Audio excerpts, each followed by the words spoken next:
Hello friends, আমি জয়া ব্রাহ্মিকাস কিচেনে আপনাদের স্বাগত। আজকে আমি একটা নতুন রেসিপি নিয়ে এসেছি, যেটা আপনারা শেষ পর্যন্ত দেখুন। আশা করছি ভালো লাগবে। ভালো লাগলে তাহলে অতি অবশ্যই একটা শেয়ার কমেন্টস করবেন আর লাইক করবেন। আর যারা নতুন বন্ধু আমার চ্যানেলটাকে এখনও সাবস্ক্রাইব করেননি, তাদের কাছে আমার চ্যানেলটাকে সাবস্ক্রাইব করার অনুরোধ রইল। আশা করছি ভিডিওটা ভালো লাগবে। নতুন বন্ধুরা যারা দেখছেন ভিডিওটা, তারা পাশে থাকা বেল আইকনটা অতি অবশ্যই প্রেস করে দেবেন, কারণ আমি যখন কোনো ভিডিও আপলোড করব সবার প্রথম আপনাদের কাছে পৌঁছায়। এখানে আমি যে রেসিপিটা বানাচ্ছি সেটা বিরিয়ানি নয়, আপনারা শেষ পর্যন্ত দেখুন, দেখলেই বুঝতে পারবেন। আমি নামটা এখন বলবো না, আপনাদের যদি নামটা জানা থাকে তাহলে অতি অবশ্যই কমেন্টস বক্সে জানাবেন। আমি এখানে 2 বাউলের মতো বাসমতি রাইস নিয়েছি, নিয়ে ভালো করে ধুয়ে নিচ্ছি। তবে চেপে চেপে ধোবেন না বন্ধুরা, কেন চেপে চেপে ধুলে বাসমতি রাইস খুব শৌখিন, এটা ভেঙে যাবে। এটা আমি 1 ঘন্টার জন্য ভিজিয়ে রাখছি। এবার এখানে একটা মিক্সার বাউল নিয়েছি, নিয়ে আমি এখানে 14-15টা রসুনের কোয়া আর 2 ইঞ্চির মতো আদা, যেটা আমি আর 4-5টা কাঁচা লঙ্কা, এটার আমি একটা মিক্সড পেস্ট করে নেব। এবারে আমি এখানে ওভেনে একটা কুকার বসিয়েছি। কুকারটা গরম হয়ে গেছে, মানে গরম করতে দিচ্ছি। কুকারটা গরম হয়ে গেছে। গরম হয়ে গেলে আমি এবার এখানে 4 চা চামচ দিয়ে সাদা তেল দিয়ে দিচ্ছি। এটা সাদা তেলেই রান্না হবে। দিয়ে এবারে তেলটা গরম হয়ে গেছে, এর মধ্যে আমি দিয়ে দিচ্ছি গোটা গরম মশলা, যেখানে জয়িত্রী আছে, 2টো ছোটো এলাচ, 2টো লবঙ্গ, দারচিনি, আর স্টার ফুল, এইগুলো দিয়ে আমি ভালো করে একটুখানি গরম করে নিলাম।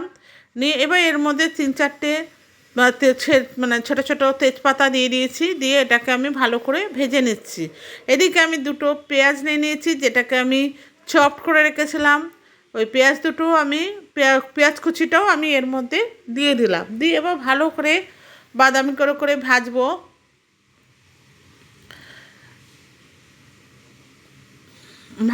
ভেজে ভাজা হয়ে গেছে।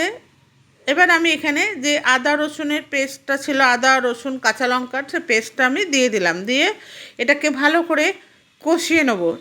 এখানে কিন্তু হলুদেরও ব্যবহার হবে না,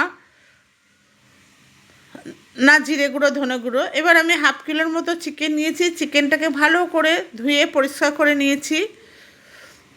এবার মশলাটা কষানো হয়ে গেছে। দিয়ে আমি এবারে এখানে এর মধ্যে চিকেনগুলোকে দিয়ে দেবো।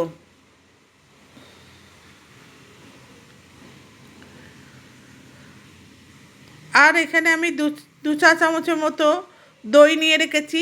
দইটাকে ফেটিয়ে নিয়েছি, নিয়ে সেই দইটা আমি এখানে দিয়ে দিলাম। আর দিয়ে দিলাম 10-12টা পেস্তা।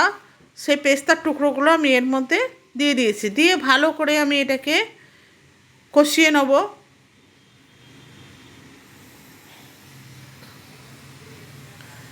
ভালো করে কষিয়ে নিয়েছি।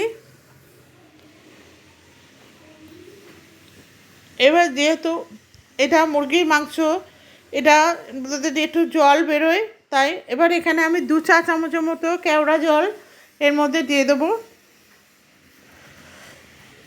কেওড়া জলটা দিয়ে আমি ভালো করে মিশিয়ে নেব। কেওড়া জলটা দিয়ে দিয়েছি, দিয়ে এবার ভালো করে আমি এটাকে মিশিয়ে নিচ্ছি। মিশিয়ে এবার আমি এর মধ্যে দিয়ে দিচ্ছি 1 চা চামচের মতো ঘি। ঘিটা এর স্বাদটা বাড়িয়ে দেবে। এবার আমি এটা প্রেসার কুকারটাকে ঢাকনা দিয়ে দিচ্ছি, একটা সিটির জন্য অপেক্ষা করব। কারণ যেহেতু বাসমতি রাইস, চিকেনটা নাও সিদ্ধ হতে পারে, তাই জন্য চিকেনের মধ্যে একটা সিটি দিয়ে নিচ্ছি। একটা সিটি হয়ে গেছে, এবার হাওয়াটাকে বার করে দিচ্ছি, দিয়ে ঢাকনাটা আমি খুলে দেবো।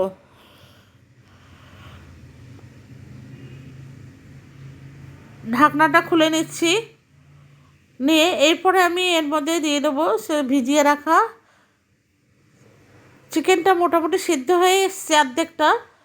এবার আমি এখানে যে ভিজিয়ে রেখেছিলাম চালটা, সেই চালটা আমি এর মধ্যে দিয়ে দিলাম, বাসমতি রাইসটা। দিয়ে ভালো করে হালকা হালকাভাবে ঘুরিয়ে ঘুরিয়ে এটাকে মিশিয়ে নেবো।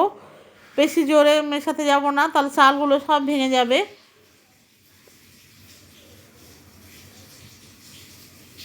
ভালো করে নিয়েছি। এবার আমি নুন দিলাম, না লবণ দিয়ে দিলাম। লবণটা আপনারা আপনাদের মতো স্বাদ মতো দেবেন। আমি এখানে আমার স্বাদ মতো দিয়েছি। লবণটা আমি চিকেনে দিতে পারতাম, কিন্তু যেহেতু রাইস আছে, রাইস দিতে হবে, তাই জন্য আমি এটা পরে দিলাম। এবং যে বাটিটা করে আমি চাল মেপে নিয়েছিলাম, সেই বাটিটা করে 2 বাটি জল দিলাম, কারণ চিকেন থেকে আমার জল বেরিয়েছিল সেই জন্য। বন্ধুরা, আপনারা দেখবেন যে চিকেন থেকে যদি জল না বেরোয়, তাহলে আপনারা যে পরিমাণ চাল নেবেন তার থেকে এক এক বাটির মতো, যে বাটি করে বা যে কাপে করে যে মানে পাত্রটা করে আপনারা চাল মাপেন, সেই পাত্রটা যদি 2টো নেন তাহলে 3টে দেবেন, যদি 4টে নেন 5টা দেবেন। মানে একটা কন্টেনার মানে জল বেশি লাগবে, কেন চালটা সিদ্ধ করতে লাগবে। এবার আমি এটাকে ঢেকে ঢেকে রান্না করব।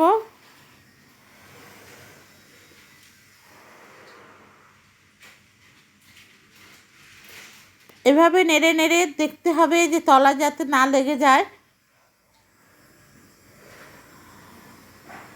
এবার আমি এটাকে ঢাকনা লাগিয়ে দেবো, এবং ঢাকনা লাগিয়ে আমি একটা সিটির অপেক্ষা করব। সিটিটা লাগিয়ে দিয়েছি, দিয়ে এবারে একটা সিটির জন্য অপেক্ষা করব। একটা সিটি হয়ে গেছে, দিয়ে এবারে আমি এর থেকে হাওয়াটা বার করে দেবো, না হলে ভাতটা পুরো গলে একদম গায়ে লেগে যাবে, একদম পুরো গলে যাবে। তাই জন্য এর থেকে সিটিটা আমি বার করে, হাওয়াটা বার করে দিয়েছি। এবার ঢাকনাটা খুলে দেবো। দেখুন বন্ধুরা, এই চিকেন পোলাওটা একদম ঝরঝরে সুন্দর হয়েছে। এইভাবে রান্না করলে চাল ভাঙবেও না এবং সুন্দর ঝরঝরে হবে। এবার আমি একটা পাত্র নিয়ে নিয়েছি, পাত্রটা পরিবেশনের জন্য। সেখানে আমি সমস্ত চালটা মানে পোলাওটা আমি ঢেলে দেবো, যাতে হাওয়া লেগে এটা আরও ঝরঝরে হয়ে যায়। আমার এখানে 2টো পাত্র লেগেছে এটাকে সার্ভ করার জন্য। 2টো থালায় আমি ভালো করে ঢেলে দিচ্ছি। দেখুন বন্ধুরা, কি সুন্দর ঝরঝরে হয়েছে।